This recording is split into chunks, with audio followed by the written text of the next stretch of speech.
हनुमान बेनीवाल के सामने इनको पार्टी ने उतारा है। मिर्जा साहब, बहुत बधाई आपको, क्यूसर से आपको टिकट मिल गया है। सबसे पहले तो रिएक्शन आपका जानना चाहूंगा, प्रतिक्रिया कैसा महसूस कर रहे हैं आप? एक बार रिपीट करेंगे आप? तेजपाल साहब, कैसा महसूस कर रहे हैं आप? टिकट मिल गया फाइनली। इन 21 नामों में एक नाम तेजपाल मिर्जा साहब का है जो हनुमान बेनीवाल का मुकाबला करेंगे क्यूसर में। हेलो मिर्जा साहब, मेरी आवाज मिल रही है आपको? हाँ, मिल रही मिर्जा साहब, क्या रिएक्शन, क्या प्रतिक्रिया? टिकट मिल गया क्यूसर से? बिल्कुल साहब। हेलो, क्या महसूस कर रहे हैं आप? हनुमान बेनीवाल आपके सामने, क्यूसर से पार्टी ने भरोसा दिखाया है, कितना उतर पाएंगे जी? हमें क्यूसर की जनता पर विश्वास है पूरा। और जो ये टिकट है ना तेजपाल मिर्जा को नहीं, क्यूसर विधानसभा की जो जनता परेशान है पिछले 15 सालों से, और क्यूसर की जनता को टिकट मिला, ये तेजपाल मिर्जा को टिकट नहीं मिला है। ठीक है ना जी। और रही बात, बाकी जनता का पूरा आशीर्वाद है हमारे साथ। और किसान, गरीब और जो मजदूर वर्ग है, 36 कौम का साथ मिलेगा हमें, और ये सीट हम संभवतः 100% निकालेंगे। क्या वजह रही कि तेजपाल मिर्जा को आला कमान ने चुना? पहली चीज ये। दूसरी चीज ये कि क्यूसर की जनता आपको वोट क्यों करे? वो इसलिए करे कि पिछले मैं नगर पालिका से चेयरमैन था, तो निर्दलीय बोर्ड में के रूप में अध्यक्ष बना जी। और हनुमान जी बेनीवाल के कैंडिडेट दूसरी बार मेरे सामने भी खड़े हुए थे, जिसमें उनकी सभी जो 25 के 25 वार्ड मेंबर है, वहां पर उनकी जमात जब्त हुई थी। और भी तीसरी बात यह कि पिछले 10 सालों से क्यूसर विधानसभा में सक्रिय था। हमारे वरिष्ठ सहयोगी शशि मोहन शर्मा भी कनेक्ट है मिर्जा साहब, वो कुछ सवाल आपसे लेना चाह रहे हैं। शशि जी बताइए। तेजपाल जी, आप 10 साल से सक्रिय थे, लेकिन क्या कारण रहा कि हरेंद्र मिर्जा को उपचुनाव में नहीं जितवा पाए नारायण बेनीवाल के सामने, जबकि नारायण बेनीवाल तो हनुमान बेनीवाल के उत्तराधिकारी के रूप में सीट पर आए थे। हनुमान बेनीवाल के लिए तो लोग कहते हैं, समाज के ही लोग कहते हैं कि बड़ा नाम है।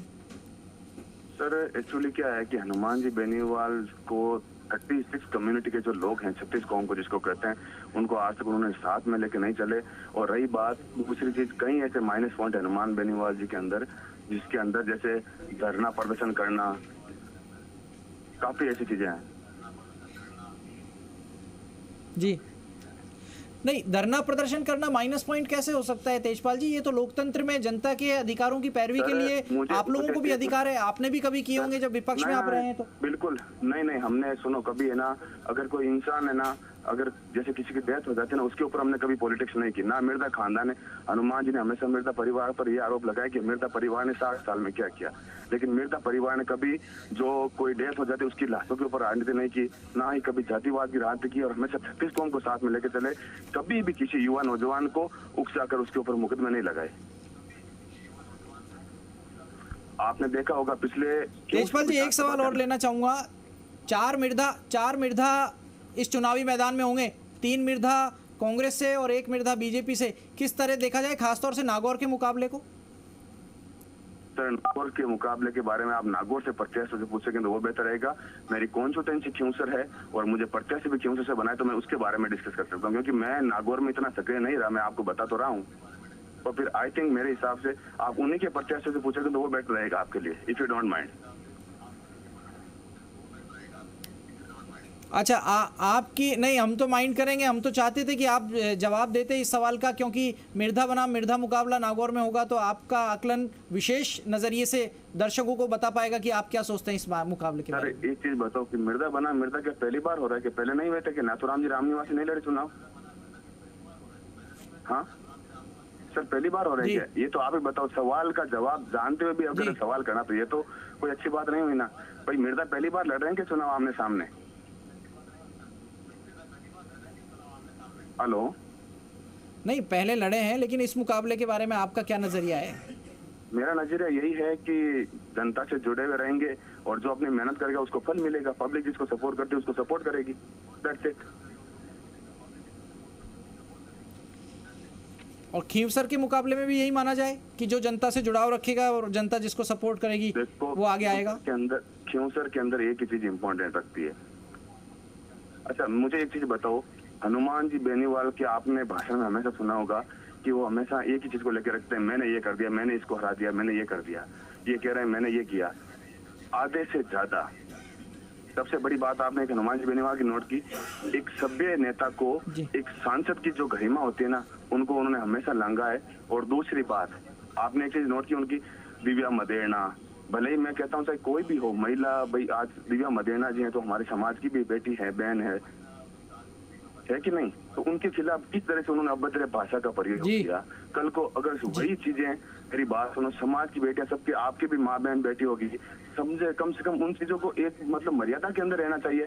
आज उन्होंने जो बयानबाजी करते हैं और ये कहते हैं कि भाई परशुराम जी, सुनो मेरी बात, परशुराम जी मदेरणा ने क्या किया, हिंदुस्तान की राजनीति के अंदर 3 बड़ी महान धुरी थी, परशुराम जी मदेरणा, रामनिवास जी मिर्जा और नाथुराम जी मिर्जा। ये तो आप भी मानते हैं ना? हेलो जी, तो फिर एक चीज बताओ कि परशुराम जी मदेरणा, नाथुराम जी ने, रामनिवास जी ने किसानों, गरीबों और मजदूरों के लिए क्या किया? और 3 बार ये विधायक बने और 1 बार सांसद बने, उसमें अपने आप को इस तरह प्रमोट कर रहे हैं, तो मतलब इनका मतलब जो अहंकार है ना वो झलक रहा है इनके मतलब चेहरे पे। ठीक है तेजपाल जी, एक सवाल और कि भागीरथ महरिया जी को आज पार्टी ने ज्वाइन कराई है और इसी बीच उनको एक और इस बड़ी शर्त खबर पर, आ इस रही वादे है के साथ ज्वाइन कराया कि आपको टिकट दिया जाएगा। शशि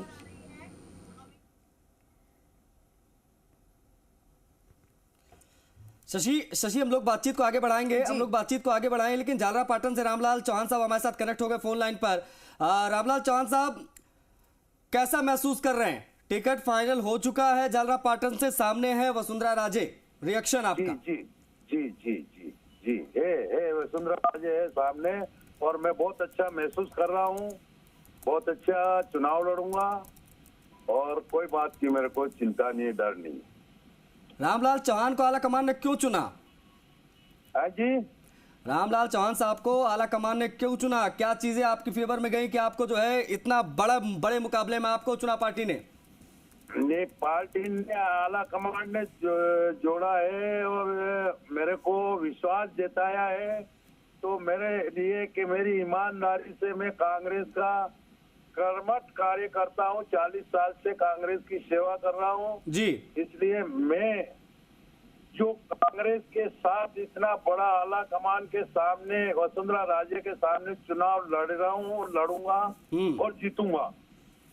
तो आप जीतने का दम भरते हैं सर कि वसुंधरा राजे आपके सामने हैं और जमीनी हकीकत में उनके समर्थक भी बहुत ज्यादा होंगे, तो क्या आपको लगता है कि आप उन्हें कांटे की टक्कर दे पाएंगे?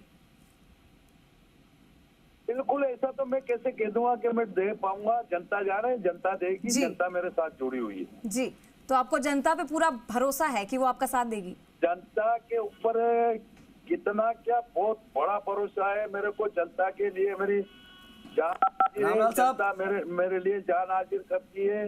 रामलाल साहब देखिए, ये तो बहुत बड़ी बात आपने कह दी कि अगर जनता आपको अपने पलकों पे बिठा कर रखती है और जनता ही जनार्दन होती है। हमारे वरिष्ठ सहयोगी शशि मोहन शर्मा जी भी हमारे साथ जुड़े हुए हैं, वो एक प्रश्न आपसे लेना जरूर चाहेंगे यहाँ पर। Shashi, over to you. जी हेलो रामलाल जी, 3, 8, 13, 18 लगातार 4 बार वसुंधरा राजे जीती, कद बढ़ता गया और पूरे झालावाड़ को जिताया उन्होंने बीजेपी के पक्ष में।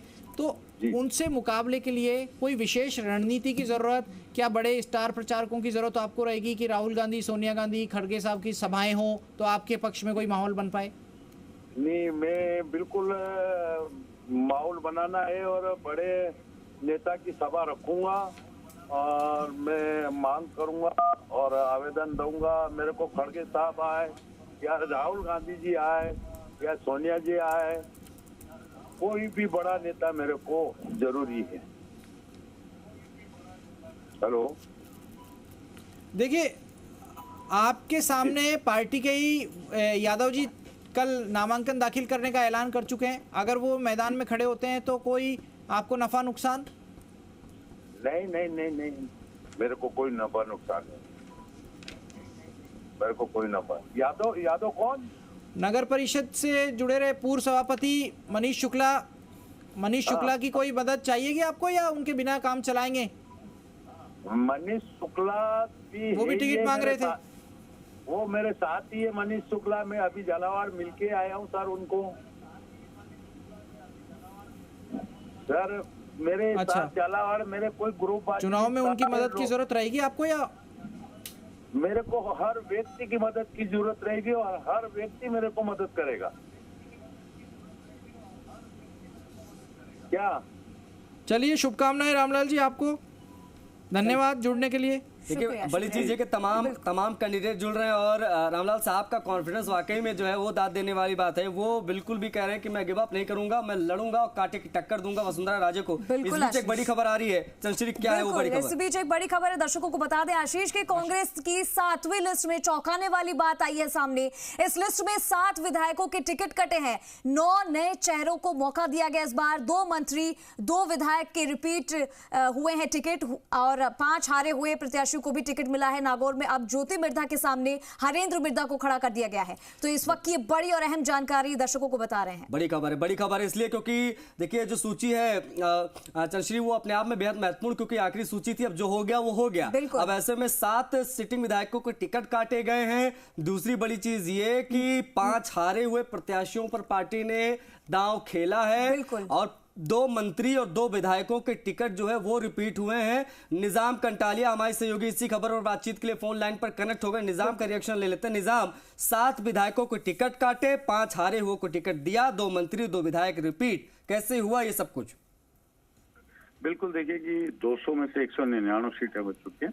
24 पहले महिलाओं को दिया जा चुका है और इसमें एक और महिला यानी कि 25 महिलाओं को जो है कांग्रेस टिकट दे चुकी है। सबसे महत्वपूर्ण बात देखिए कि तीन नेताओं को कांग्रेस ज्वाइन कराई बीजेपी से, उसको मात्र 5 घंटे के अंदर उनको टिकट दे दिए गए। आज ही देखो कर्नल सोनाराम, प्रशांत परमार और मनीषा गुर्जर शाम को 5 बजे इनकी ज्वाइनिंग हुई और रात को ठीक 10 बजे यानी 5 घंटे के अंदर इनको टिकट मिल गया। हनुमान बेनीवाल के सामने देखिए तेजपाल मिर्धा है, कुचेरा नगर पालिका अध्यक्ष हैं और डेगाना विधायक विजयपाल मिर्धा के छोटे भाई भी हैं। सबसे महत्वपूर्ण बात इस पूरी अगर लिस्ट को देखे तो धौलपुर के जो गिरिराज सिंह मलिंगा है, चूंकि वो बीजेपी में चले गए हैं तो उनका टिकट काट गया है। अब उनकी जगह प्रशांत सिंह आ गए। अब महत्वपूर्ण बात ये भी देखिए इस लिस्ट में ज्योति मिर्धा के सामने हरेंद्र मिर्धा, मतलब एक ही परिवार मिर्धा परिवार एक तरह से कहे तो आमने सामने हो गया। कामा से अगर देखा जाए तो जायदा खान फिर से अपनी जगह बनाने में कामयाब रही, लेकिन सबसे परे जो है 7 विधायक देखिए, लालचंद कटारिया जो मंत्री भी है जोटवाड़ा से, गुड़ामलाने से हेमाराम चौधरी, खेतरी से डॉक्टर जितेंद्र सिंह, दूध से परशुराम मोरदिया, बाड़ी से गिरिराज मलिंगा, टोडा भीम से PR मीणा और पिपलदा से रामनारायण मीणा, इन 7 के टिकट कट गए। अगर अब इनकी जगह पे 9 नए चेहरों की बात करें तो खेतड़ी से मनीषा गुर्जर की जगह ले लिए, दूध से जगदीश दानोदिया आ गए, जोटवाड़ा से सबसे बड़ा चेहरा जो अभिषेक चौधरी का है और चूंकि NSUI के संगठन से आते हैं तो ये एक बड़ी सीधा तरह से संगठन का तो है ही, लेकिन ये मुख्यमंत्री खेमे का बड़ा नाम है। निजाम इन सारे नामों में शांति धारीवाल का नाम लगातार सुर्खियों में है। शांति धारीवाल साहब ने आला कमान का आभार भी प्रकट कर दिया है, ट्वीट करके प्रतिक्रिया भी दे दी है, लेकिन उनकी दिली इच्छा क्या थी? वो खुद लड़ना चाह रहे थे या बेटे को इस बार चुनाव लड़ाना चाह रहे थे? वो चाह रहे थे अंदर खाने की टिकट बेटे को ही मिले। देखिए, जब शांति धारीवाल चाहते थे कि उन्हें ही टिकट मिले, ऐसी स्थिति में जब हाईकमान पूरी तरीके से उन पे राजी नहीं हो कि उनका नाम अब बिल्कुल नहीं आना, तब वो अपने बेटे का नाम आगे कर रहे थे। लेकिन चूंकि जिस तरीके से परिस्थितियां बदली और जो मारवाड़ी व्यापारी वर्ग जो है, जो गुजरात, महाराष्ट्र, नीचे साउथ में फैला है, उसमें शांति धारीवाल का बहुत बड़ा होल्ड है। दूसरी तरफ कोटा में देखिए कि जो व्यवसाय का क्षेत्र है और जो व्यापारी वर्ग है वो भी कोटा जो शांति धारीवाल के साथ नजर आता है। फिर रही से कसर अब देखिए अमीन पठान तक को साथ ले आने की जिम्मेदारी हो गई।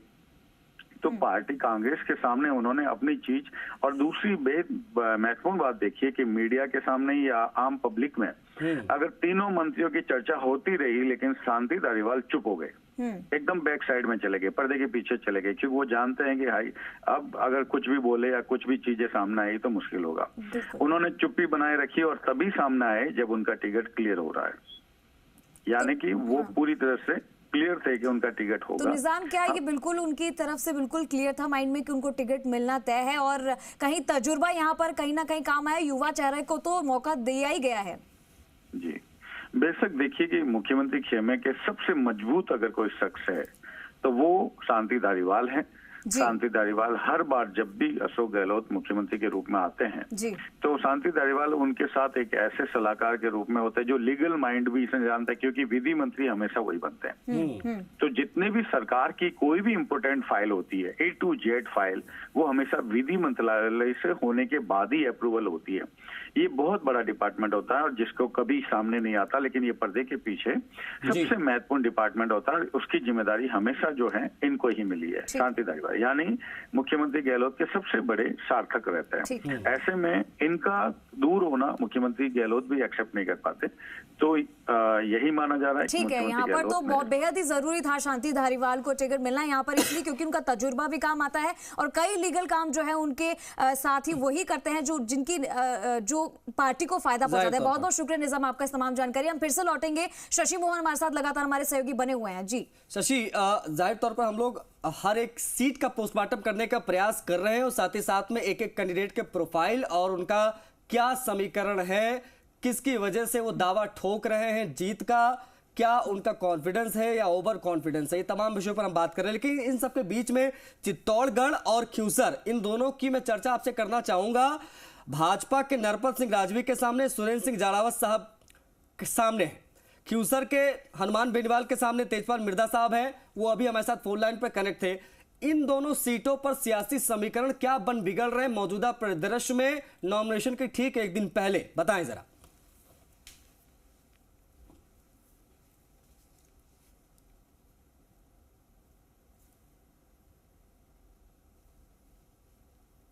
शशि, आपको हमारी आवाज आ रही है? शशि, मेरी आवाज आप तक पहुंच रही है?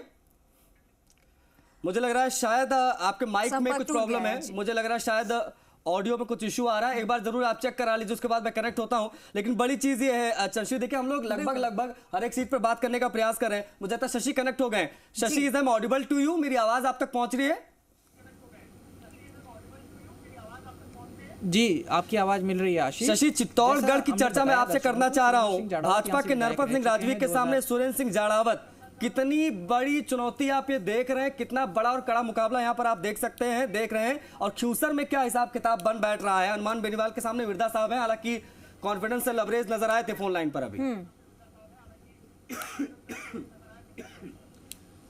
आशीष, देखिए जिस तरीके से चित्तौड़ की सीट दिख रही है बहुत आसान किसी के लिए भी नहीं है। नरपत सिंह राजवी पहले यहाँ से विधायक रह चुके हैं और उनका अपना तजुर्बा है। और आप ये भी देखिए कि सुरेंद्र जाड़ावत भी यहाँ से विधायक रह चुके हैं, लेकिन पिछले 2 चुनाव लगातार सुरेंद्र जाड़ावत हारे हैं। ऐसे में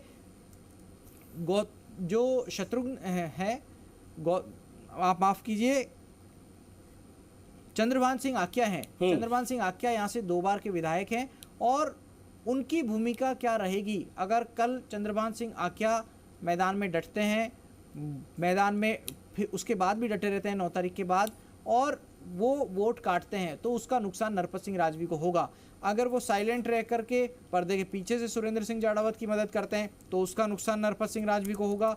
लेकिन अगर चंद्रभान सिंह आक्या पूरे दिल से, तन मन धन से राजवी के साथ, या कह लीजिए राजवी के साथ आप मत लगें, बीजेपी के साथ लगते हैं, तो नरपत सिंह राजवी को और बीजेपी को फायदा होगा, सीट बढ़त में आ सकती है। एक कोशिश हो सकती है स्थानीय बनाम बाहरी का मुकाबला करने की, लेकिन सुरेंद्र जाड़ावत किस तरीके से इसको सिरे चढ़ा पाएंगे ये एक पहलू है। हालांकि नरपत सिंह राजवी खुद यहाँ से विधायक रह चुके हैं, पिछले दिनों कह भी चुके हैं कि नई कॉन्स्टिट्यूंसी बनी थी, भैरव सिंह शेखावत बीमार रहते थे, उनके इलाज के लिए यहाँ बाहर आना जाना पड़ता था, दिल्ली से विदेश भी जाना पड़ता था, और जयपुर की कॉन्स्टिट्यूंसी नज़दीक होती थी। इस कारण से 2008 में परिसीमन के बाद जब विद्याधर नगर बनी तो उन्हें यहाँ शिफ्ट किया गया था। हालांकि ये उनका एक तर्क था, लेकिन ये तर्क कितना लोगों के गले उतरता है इसकी परख के लिए 3 दिसंबर तक का इंतज़ार करना होगा जब ईवीएम खुलेंगी। हालांकि नरपत सिंह राजवी गए, बड़े ज़ोर शोर के साथ में गए, जो सीपी जोशी के विश्वस्त हैं नरेंद्र कटारा, वो उनको लेके गए चित्तौड़ कॉन्स्टिट्यूंसी में, लोगों से मिलवाया भी, कार्यालय का काम भी संभाल रहे हैं, चुनाव प्रचार का जिम्मा भी देख रहे हैं, और उनकी टीम के लोग विद्याधर नगर से भी गए हैं। लेकिन सवाल ये कि विद्याधर नगर अब नए चित्तौड़ का समीकरण कितने अच्छी तरीके से समझेगा। नरपत सिंह राजवी ये तो कह रहे हैं कि उनकी कॉन्स्टिट्यूएंसी चित्तौड़ रही है, लेकिन उनकी कॉन्स्टिट्यूएंसी चित्तौड़ थी 2008 के पहले वाली चित्तौड़, जब परिसीमन हुआ था उसके पहले वाला कॉन्स्टिट्यूएंसी निर्वाचन क्षेत्र उनका था। अब सुरेंद्र सिंह जाड़ावत यहाँ से लगातार 2 चुनाव हार चुके हैं, लेकिन सहानुभूति लहर का फायदा लेने की कोशिश करेंगे, सहानुभूति लहर चलाने की कोशिश करेंगे। जहां तक आपने बात की खींवसर के मुकाबले की, खींवसर का मुकाबला रोचक होगा। हनुमान बेनीवाल और तेजपाल मिर्धा के बीच तो चुनाव होगा ही, लेकिन भागीरथ महरिया जो बीजेपी छोड़ करके आए हैं कांग्रेस में, वो कितने मन से चुनाव लड़ेंगे, कितना मन लगाएंगे तेजपाल मिर्धा के काम में, और साथ में ये कि बीजेपी की क्या भूमिका रहेगी, बीजेपी के प्रत्याशी कितनी दमदारी से वोट काट सकेंगे, हनुमान बेनीवाल को नुकसान पहुंचा सकेंगे क्या। हनुमान बेनीवाल का गृह क्षेत्र है, हनुमान बेनीवाल आरएलपी के सुप्रीमो हैं, वो अपना प्रचार, पार्टी का प्रचार दूसरे क्षेत्रों में भी करेंगे, क्योंकि वो स्टार प्रचारकों की लिस्ट में भी सबसे आगे रहेंगे अपने पार्टी के लिए। ऐसे में उनकी कॉन्स्टिट्यूएंसी का जिम्मा संभालेंगे नारायण बेनीवाल। नारायण बेनीवाल यहाँ से मौजूदा विधायक हैं। दरअसल हनुमान बेनीवाल की कार्यशैली अलग है, वो थोड़ा एग्रेशन के साथ जाते हैं अपने समर्थकों के बीच में, लेकिन नारायण बेनीवाल उतनी ही ज्यादा संजीदगी के साथ में लोगों से बातचीत करते हैं, डील करते हैं, और वो जो डांट हनुमान बेनीवाल लगाते हैं उनको समझाने का काम, उन कार्यकर्ताओं को समझाने का काम नारायण बेनीवाल करते हैं। तो दोनों भाइयों का एक मिश्रण है, एक थोड़ा तेज स्वभाव का है, थोड़ा कई बार गुस्सा भी कर जाते हैं। नारायण बेनीवाल आमतौर पर शांत रहते हैं। तो ये मैनेजमेंट की कला आप मान लीजिए, दोनों भाइयों के कोऑर्डिनेशन से नहीं, देखिए बड़ी चीज ये शशि की, देखिए सभी 200 सीटों पर, सभी 200 सीटों पर आरएलपी जा रही है, सपोर्ट में है आजाद समाज पार्टी। इनका क्या हिसाब किताब बन बिगड़ रहा है मौजूदा वक्त में, ये मैं आपसे समझूं उससे पहले मैं लिस्ट पर आना चाहूंगा एक बार पुनः। ये लिस्ट जो जारी हुई है कांग्रेस पार्टी के, सभी 200 कैंडिडेट अब सामने आ चुके हैं। अब ऐसे में गहलोत वर्सेस पायलट की जो जंग चलती रहती है, जो बातें होती रहती हैं, अब ऐसे में अगर मैं आपसे समझूं तो कौन अपने कितने समर्थकों को इन 200 में से टिकट दिलाने में कामयाब हो पाया, पलड़ा किसका भारी रहा, किसकी कितनी चली, इन शॉर्ट में मैं चाहूंगा जरूर इस पर जवाब दे दें। देखिए, थोड़ी देर पहले हम बात कर रहे थे कि राजस्थान में अशोक गहलोत कांग्रेस चल रही है, एआईसीसी में भी अशोक गहलोत का बड़ा दखल है, बिल्कुल पार्टी के नेता उनसे सलाह लेते हैं, दूसरे क्षेत्रों में, दूसरे राज्यों में किस तरीके से घेरना है उस पर उनसे बातचीत करते हैं। स्टार प्रचारकों की लिस्ट आप देख लीजिए, अशोक गहलोत अधिकांश जगह स्टार प्रचारक होते हैं। और कर्नाटक के चुनाव की वो रणनीति आप देख लीजिए, जब उन्होंने जनता दल के साथ में समझौता किया था और जनता दल का मुख्यमंत्री बनाने की छूट दे दी थी, जो पिछला चुनाव था उसमें कर्नाटक में अशोक गहलोत की रणनीति काम आई थी, तो वो वहां के प्रभारी थे। रोकना चाहेंगे उदयपुर पार्टी से भगवान राम सैनी हमारे साथ, भगवाना राम सैनी हमारे साथ जुड़ चुके हैं। जी सब बहुत शुक्रिया, स्वागत है आपका जी राजस्थान में सर। बहुत जी आपको बधाई हो, आपका नाम लिस्ट में आ गया है, शुमार हो गया है, कैसे देखते हैं इसको? किसके? मेरे इसमें जो टिकट मिला वो? जी सर बहुत अच्छा देख रहा हूँ उसको। कितने आश्वस्त हैं भगवान राम सैनी आप अपनी जीत को लेकर? आशीष बोल रहा हूँ। मैं 100% चुनाव जीतूंगा, क्योंकि इस बार राजस्थान सरकार में माननीय मुख्यमंत्री मोदी ने जो शानदार तरीके के जो कल्याणकारी कार्य किए हैं, जनता के हित के कार्य किए हैं जी, ओपीएस वगैरह जैसे स्कीम लाए, तो इनसे वातावरण बहुत शानदार तरीके से चुनाव जीतेंगे। मतलब योजनाओं के बलबूते आप चुनाव में जा रहे हैं। सैनी साहब, हमारे साथ हमारे वरिष्ठ सहयोगी शशि मोहन शर्मा भी कनेक्ट हैं, वो एक प्रश्न आपसे पूछना चाह रहे थे, अगर आप इजाजत दे तो जाऊं। जाओ शशि मोहन जी, आप सवाल ले सकते हैं भगवान राम सैनी। भगवाना राम जी, दरअसल आप कह रहे हैं कि मुख्यमंत्री जी की योजनाएं शानदार रही, उनके दम पर आप जाएंगे, तो क्या आपको लगता है कि ये 7 गारंटियां असर करेंगी? और वो 7 गारंटियां आप बता पाएंगे हमारे दर्शकों को, कौन कौन सी 7 गारंटियों पे वोट मांग रही है सरकार?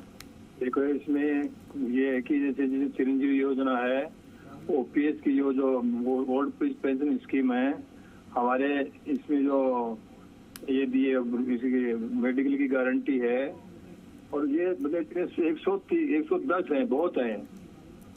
जो किसानों के लिए 2000 यूनिट हैं। नहीं, जो 7 गारंटी की बात कर रहे हैं भगवान राम जी, हम उन 7 गारंटी की बात कर रहे हैं जो 7 गारंटी मुख्यमंत्री ने दी है जनता को कि सरकार में वापस आए तो कौन कौन सी 7 गारंटी दी जाएंगी? मेरी बात सुनो, गारंटी 7 है, बाकी जितने महिलाओं के लिए उन्होंने किया है, किराया उन्होंने माफ किया आधा, मोबाइल हम दे रहे हैं, राशन हम दे रहे हैं, 8 रुपए में खाना हम दे रहे हैं। सरकार की इतनी योजनाएं हैं, मैं आपको कह रहा हूँ, जिसके बलबूते में पेंशन 1000 रुपए की है। बहुत फायदा मिल रहा है भगवान राम जी योजनाओं का। लोग बहुत भर भर के आशीर्वाद दे रहे हैं आपकी पार्टी की सरकार को, लेकिन जो गारंटियां दी है वो आप दर्शकों को बता सकते हैं क्या? मेरी बात सुनो, मैं 7 गारंटी पे नहीं जा रहा हूँ, मैं पूरे सरकार के इतने सोशल अधिकारी हैं जी, जो सरकार ने पूरे राजस्थान में दिया, पूरे हिंदुस्तान में नहीं दिया।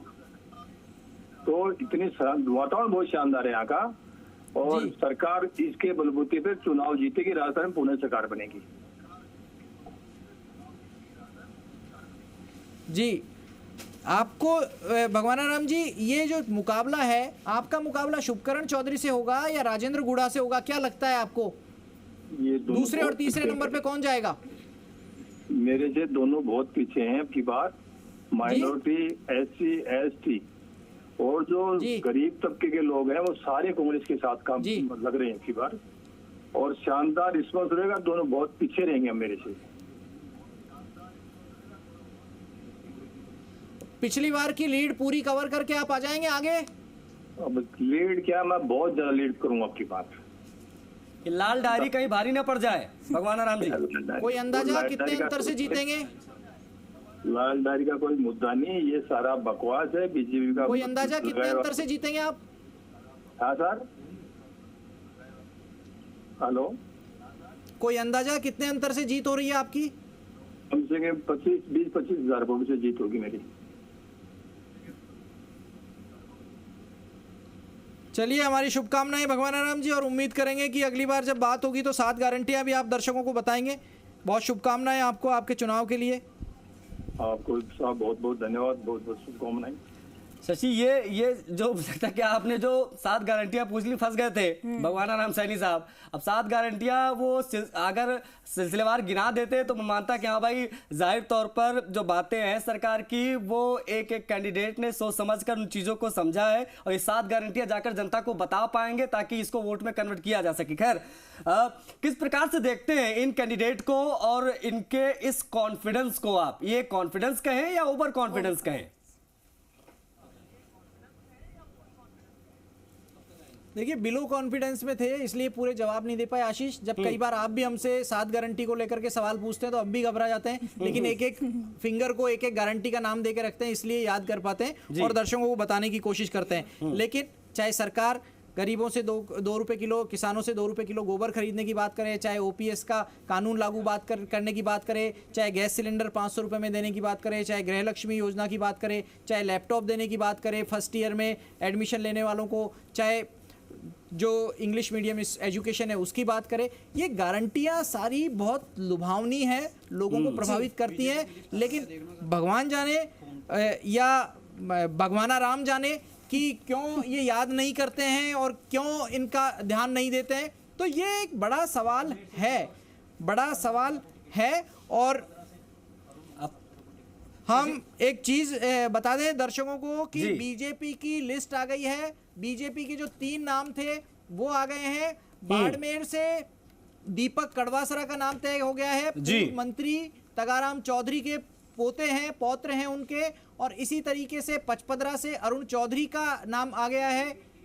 और अरुण चौधरी जो पूर्व